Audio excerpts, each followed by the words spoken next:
Okay, I'm going to talk about a case where we had a client call us, and they had a default without an agreement case they submitted to court, and it got rejected. Shocker! I tell you, they're the hardest cases to get through the court because it was rejected because of an unequal division of assets to the parties.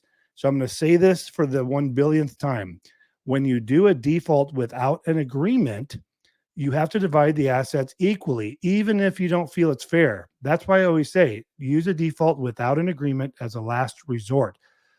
Whenever someone calls me and we take over their case, and I'll say, hey, it appears that the respondent hasn't signed a settlement agreement and hasn't done any of their side of the paperwork. And they said, yeah, we're in agreement, but I didn't want to bother them.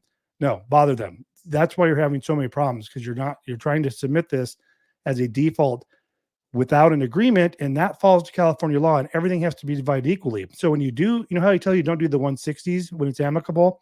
If you have no option other than to do the default without an agreement, you have to do the property declarations, the 160s, and attach them to your petition, and you have to show them being divided 100% equally. Otherwise, when you go to submit your judgment, the court's going to say these are not divided equally, these are community property assets, and rejected. And guess what? If you're going to then try and fix that, you're going to have to amend your petition and refile with new property declarations showing the equal division of assets and debts on the 160. It's just a total nightmare.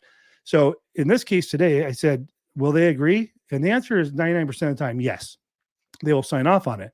That's all we have to do. So the question specifically was, I tried to turn in my default without an agreement divorce case. It was rejected because of an unequal division of assets and debts. I already filed the default request to enter default.